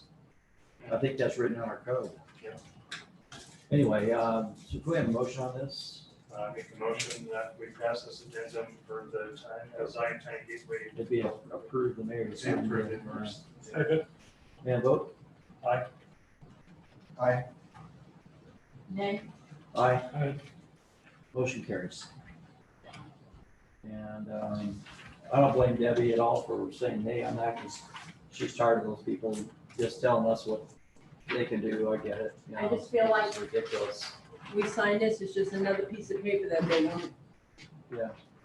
But it's a piece of paper they sign that is agreeing that they have to do this stuff. It gives us power to hold their feet to the fire. Well, it shows that we're trying to do good faith, trying to make. When, if it goes to court, it shows that we've tried and tried and tried. Absolutely. All right, so that's that, reports, recommendations. There's no events going on. Do you have anything you want to say, Tish? I'm ready to stay safe. All right, and then, you have anybody from planning, fire department, do you have anything else you want to add, Junior? Burn season's ending next week, I think it is, so if you got some burning to do, make sure you pick a good day and get it done. I don't know if they're gonna, they've been throwing around the aspect that they're gonna shut down burn season and do a bunch of fire restrictions again this year. So you need to burn, I burn, because it's probably gonna get cut off for a long time, so. Till fall. Yeah, it's, last time they pushed that back too, so they might push that back again, depending on dryness and everything, so, in our age. Yeah. We've had a few calls. We've had a life flight at the Chevron lately. We've had a 1-month-old baby choking. We've had a decent amount of calls lately, so it's real active, even though this COVID's still going on. We're trying to abide by the rules and everything, but it's hard with first response, so hopefully this goes away soon, because it's dragging, so. Okay. Thank you. Thank you. And then, Big Plains, you have any? Yeah, I got one thing is that, had communication with the chairman of the Big Plains today, and the BLM has finally given us the okay to take heavy equipment up through the wilderness area, up to repair the Canaan Springs. So hopefully that'll get started very shortly, because that's all 100% grant, so it's not costing us anything. Yay. And is that grants almost funded or is funded? Well, yeah, or it's in there, it's supposed to be funded, we thought this week, but now it's probably gonna be another week or so. Okay. So hopefully in the next couple of weeks, we should be up the hill working on those pipelines and stuff to get the springs going full 100% again. Rich Wasowski? Oh, on code enforcement, just a couple things. I appreciate the dogs because I don't see it anywhere in the codes where they say 3 dogs. So I appreciate you put that in there. The other thing is on cats. At a great expense to me, I've caught a lot of feral cats in my area and I've had them fixed. And females are a little more expensive, but we're talking big bucks for getting a cat fixed. We've set up with somebody in Cedar Point about getting feral cats. The problem with people on feral cats is once, and this comes from best friends and the vets and Hurricane, once you take a feral cat from an area, they're territorial. Another one's gonna move right in. Right now, I've got a few, we get them fixed if they don't. Whether they're somebody's pet or they got a collar on them or whatever, we take them down and fix them. Trouble with up an area, there were 2 houses that sold, one sold, they just left their animals. One left the dog, And the neighbors are complaining about that, and they left a couple cats. I don't think the feral cats, I don't have a problem with anybody complaining about them. Actually, today, personally, I went over to my neighbor and asked if they had a problem with one of the cats. And they stay pretty close to our area. The problem with cats is they kill the wildlife. They take care of the rodents. That's the one problem I have with them. And when I talked to my neighbor today, he said that I have a problem with the feral cats. They were fighting last night and it started all the dogs barking. So it's the dogs. So I don't have a big issue with feral cats as long as they're fixed and they can't keep multiplying, because the coyotes takes care of some of that problem if they roam too far. And if you get a cat fixed, it doesn't seem to roam that far. So on that. Aside from the animals on the report, I did replace a red tag. And the red tag was run over by a 20-ton 325F crawler. So I was there when it happened. So I got 2 metal stakes in the ground with 2 more red tags. So I'll just continue putting red tags there. But he took the time to put these 3 feet in the ground, he told me, so. Also. I think he's teasing, but. I couldn't tell, as he was running over it, he did give me a hand gesture. I don't know if it was a wave or the other one, but the windows were dark. So I couldn't quite make that out. But he was mumbling something too, as he loaded it up. That's a big piece of equipment. The other thing is, on red tags, there's a house that I appreciate the fire chief. We had a problem with the permit. Actually, they didn't have a permit, but we didn't so much get them on the permit. We got them because there was no fire hydrant in the area. He located the fire hydrant, and it's in an area where a lot of people will get serviced, which was good. So now they're applying for a permit now, even though the building's pretty well built. I think one of you know about it. When the red tag, when they do get their permit, then I'll have to be called to remove the red tag because too many people have removed red tags. One last item, dogs. Here's what I tell people. Because I've had a few people come to me and I'm a neighbor type person. I will go to every neighbor. And I've done that quite often and see if they have a problem. Even the ones that kind of favor the other direction. The police are more apt to come out, not because of a code enforcer. They're more apt to come out because of a private owner calling up. Because that just happened a couple days ago. So what I tell people, they're more than welcome to call the police themselves and don't even involve me into the picture as a code enforcer. And they seem to get better action by them doing a civil type thing than me kind of doing a criminal type thing. So I do encourage them to call themselves and go that direction. And they seem to do it and the police seem to come out. So that's just my recommendation to my neighbors if they have a problem with a dog or any other issues like that, matter of fact. I said, make the call yourself. There was actually a police come out the other day and the owner came to my house that he was called on by one of my neighbors, which is fine. Everybody still gets along fine. He actually told the policeman, there's the code enforcement lives right over there.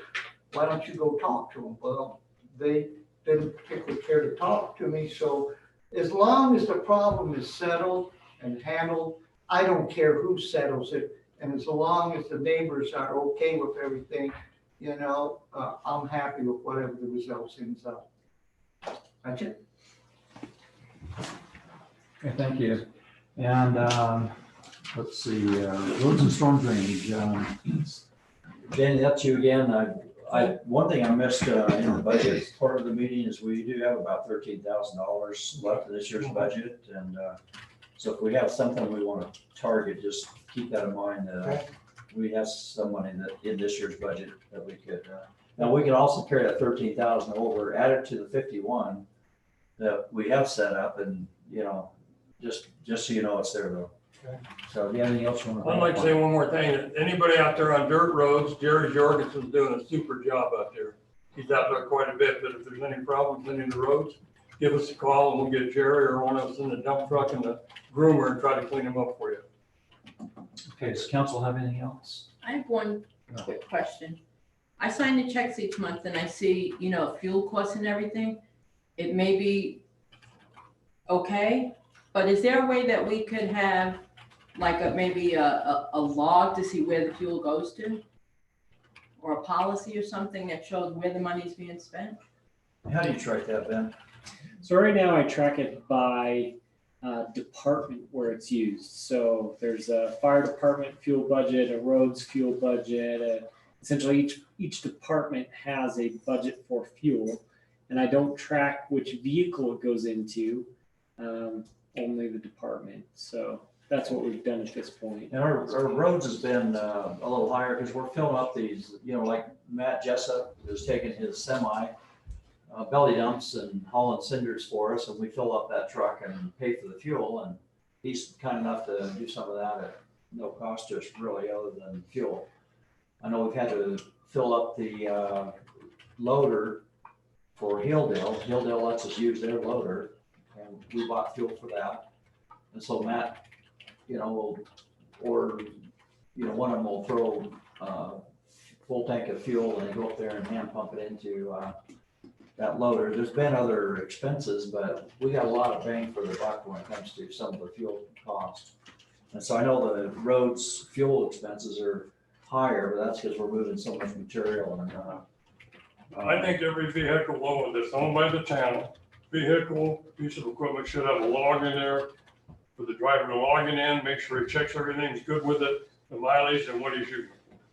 Sounds And how many gallons it pumps?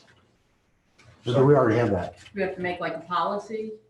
no, but we can, We had logs. we talked about doing that, and between Ben and I, it probably got the ball dropped or something, was something more important on our plate. But It's more of a maintenance log than a functional use log, so we'll have to revisit that. We'll revisit that and we'll see where we're at. You So, still have that book I picked up at UDOT? Show every piece of equipment, you just log it in, log it out, and put down who's using it, what they checked and all that. I don't recall what you're talking about. I do. It's it was a UDOT kind of. We'll visit it again. Okay. So if there's no other comments from council, I'll open up public comments. So Mike, looks like you got your hand up. Yeah, I'd just like to thank the council. This is my first attendance in a meeting, and I can certainly express my gratitude to the mayor and the council for all that you do.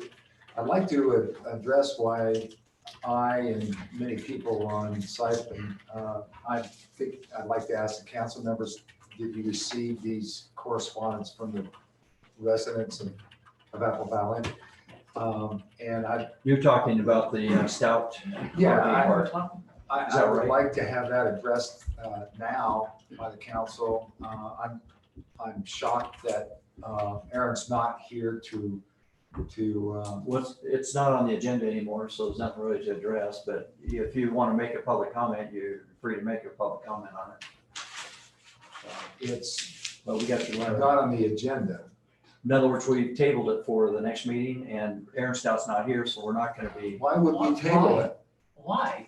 I mean, Because it's been he- tabled 5 times. Well, it's his request that it No, I was tabled in the previous No, times. and- But he should have shown up tonight. If he doesn't have enough The onus respect, is on him. yeah, it's. I don't know why he didn't show up, and I'll give him the Well, benefit of the Well, doubt. No, why I'm not should- gonna why give him the should it be benefit of the tabled doubt. Again, 5 times. This has gone too far. I'd like the council to vote on it now, and I'd like it put to bed. We That did- man over there, we put it to bed, we tabled it for the next meeting, we already. But why? You've done it Why? 5 times, Marty. you've done that, Marty. No, I get We want it finalized now. Okay, we're not gonna table it. We're gonna vote on it now. So, The bottom line to it, if that man doesn't have enough respect for this council and the mayorship to show up, well, we don't know that he doesn't. it's well, about- maybe he we knew that it don't was know gonna it's- be tabled. We don't know that it's about respect, first off, and. Well, he's I still- do. But if you do that every single time he doesn't show up, then why would he It even just show carries up? on and carries on. This is only the first time he hasn't shown up. Well, He's It's always been been here. tabled 5 times, right? No, Planning commission It voted hasn't no been on tabled. it. I can answer your questions, but it hasn't been tabled 5 times. He it's has, gonna be voted he on. has- Mike, Mayor's got the floor. go ahead, Mayor. he's tasked with, he thinks he's going to come up with a solution that's gonna make us happy. And he's a resident here, he owns property here, he lives here. He is due my respect as well because of that we have to give him a chance to let him make his case. And If he thinks he's going through the DOT, okay, Mayor, if he's it doesn't going, matter what he thinks, this is his opportunity to do what he thinks. well, how many he can. times are It's we gonna- gonna allow him this long line before other filings are gonna put a stop to it? Okay, I'm giving you the option and the council right now. And this next meeting I'll be here, but I'll be here with my attorneys. Okay, I'm not gonna allow this continuance of that sort of abuse to this council or the mayorship. It's no abuse on my part. He's not, Well, you he's not tabled it. approved. He's not approved right now. He has, as a resident, he has the ability to. Where does he live? Does he live in Apple Valley? He lives in a cabin over there. Well, I don't know what's going on in his life. It doesn't matter where he lives. My point is he might not have all of his, but he deserves my respect as a resident and the ability to show up to council and ask for us to paint our water tank pink if he wants. I Well, mean, did this he is show his up here right. to ask that? It's his right to have his voice heard. And Well, he had the opportunity. it's my Mayor. job to hear it. He had an opportunity to be here. Alright. I mean, we have all the Yeah. citizens right here that have signed documents to Yeah. present to this council and yourself. And you can get those to us. It's not a problem at No, all. I already And have. that's what I'm trying to say is that we've heard everyone's voice on this, but we haven't heard all of what he wants to say about How it. many more times is he gonna be As allowed many to as have a it, table? I guess as many as it takes. No, it's not. That's totally No, it's unfair, not. Mayor. Yeah, it is. So I'm gonna That's say totally that's totally unfair. unfair, and I'll tell It's- you, I would just suggest to the council and to you, Marty, the mayor, that a vote is taken on this. I mean, how many more times are we gonna have to come back here? We've asked that And many sit in the times now. meetings because then he's This not is gonna just show public up. comment. You have 3 minutes and I just don't, I want you to understand that we hear you. Well, But if at the you same hear me- time, he has, but I don't have to do what you're saying. I hear you. That doesn't mean Table that I 5 do what you times. say. It's That's okay, though. gonna be the same, he's gonna go ahead, he's gonna put this in, this is gonna be the same thing that happened down there, where I just can see what's gonna happen, Mayor. It's gonna be exactly the same thing. I think you'll probably be surprised then. I hope so. Because it's, this is us trying to give him the benefit of the doubt. I because remember, Mayor, can I just say something? He is a property Mayor, owner. Mayor, and Let the he- mayor I finish. remember- Let the mayor finish for a minute. Thank you. he has a right to be heard, and everybody does, and it doesn't matter how passionate you're against this, he still has a right to make the argument to be heard. It's important that we as a council listen to both sides of every issue before we rule on anything, and I just think that it's the right thing to do. He asked for this meeting today. I don't know why he's not here. I'm gonna give him the benefit of the doubt. He's always showed up before. And I'm not gonna just rule on this because he's not here to defend himself. I think it's totally wrong. When he's standing here, we'll rule on him. But in the meantime, he can't do a thing anyway. There isn't a RV park going in there as long as he's not showing up anyway. So. If we're talking about me, this is Aaron, by the way. Aaron, you finally came in. We are. I'm sorry. I heard that I completely forgot about it, and I had called somebody that said, yeah, the meeting's going, and they said that, yeah, they're talking about you right now, and so I wanted to see if this was still under discussion. So. Somebody contacted I'm sorry. Yeah, I just want to say, Aaron, you know, you had some homework, you were going to come to the meeting, you asked to have the meeting, and I think we've already tabled the agenda item at this point, and. Just for clarity, it was tabled. That's fine. No, it was not yet tabled. Do you have something you want to share with us, Aaron? If you want to table it, I was only going to add a couple more points tonight. You know, as part of this whole thing. If you want to table it till the next meeting, that's fine. Or I can make, you know, I guess kind of one last argument in this whole thing because I think everything else has really been said. It's up to you guys. Yeah, let's just get it over with. Get it over with. Yeah. We're gonna go, hang on a second, Aaron. We're going to go back to, let's see, it's item number 1 on our agenda.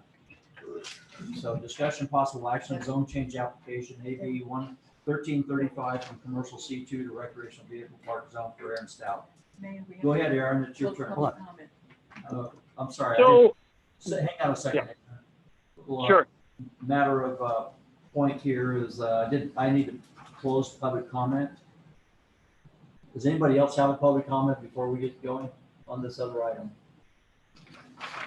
Okay, we'll close public comment then, and we'll move to discussion action on item number 1. Go ahead, Aaron. Okay. Again, I apologize for coming in late, but well, like I said, I think that most of the arguments have already been made. I'm not going to repeat any of them because I think they're, you know, in the last 2 meetings, we've kind of, you know, rehashed them. The one last argument, or I guess the one last point to consider in all of this is that, you know, I've already looked into the cost. I've already called Carl Rasmussen, had him give me an kind of an estimation of what it would cost to improve the highway and make it suitable for putting in the turning lanes to accommodate RVs. And I'm not concerned about that. Yeah, it's a big cost, but it's manageable. So I guess that brings us to the point that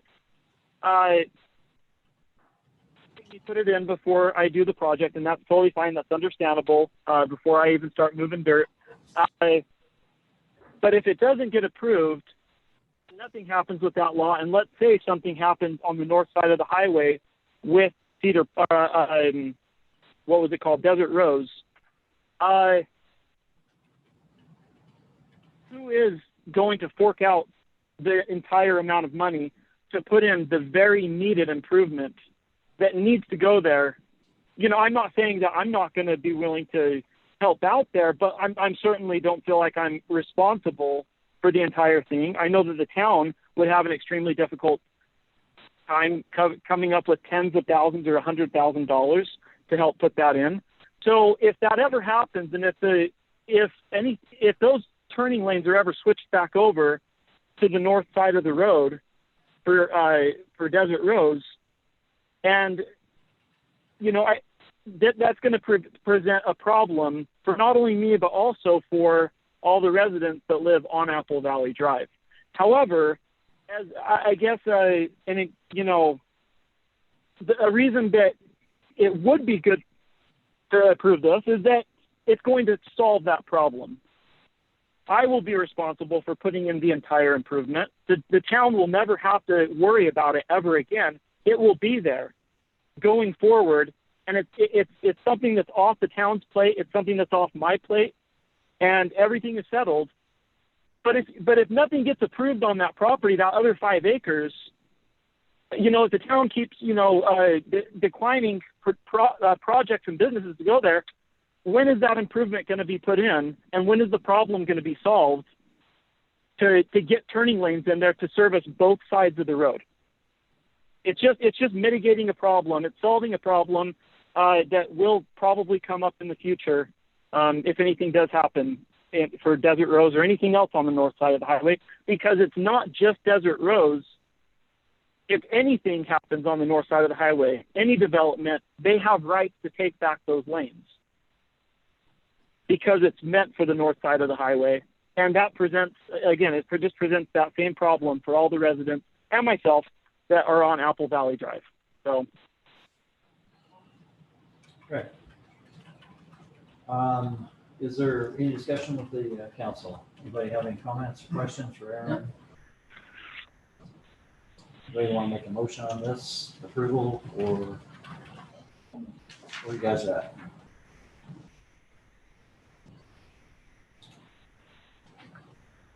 Aaron, this is Paul Edwardson. Hi. The neighborhood really doesn't want an RV park in their neighborhood. And that's basically how I'm gonna vote, because I'm responsible to the neighborhood. I'm always also responsible to you. But if they don't want you there, or they're uncomfortable with you setting up that kind of business in their neighborhood, then I better respect that. The other issue is in the ordinance itself, even if we combine those lots, as it does say, should not be in close proximity to residential neighborhood.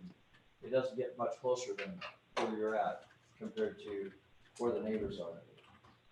So, so I'm a no on it. And but we need a motion before we can vote, so. All right, I'll do the motion that, that this zone change is declined. This was sent to us declined by the planning commission as well, and was recommended decline. And Aaron asked us to look at it a second time, and so I'm still a no on it. I second that. And vote. Aye. Aye. Aye. Aye. Aye. And motion carries. Sorry, Aaron. Okay. And all right, so the next item on our agenda is request for closed session. We have the council's going to retire to the business office back here to discuss pending litigation. And that's we need a motion on that. I move that we have closed session. So your motion is to move into a closed session to discuss legal matters. possible Litigation. Possible litigation. Yes.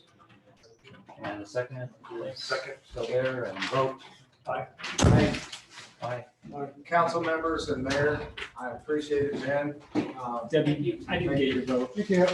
I said, Okay. Just, I thought this closed She session said, was next. Aye, meeting. Arr. hey,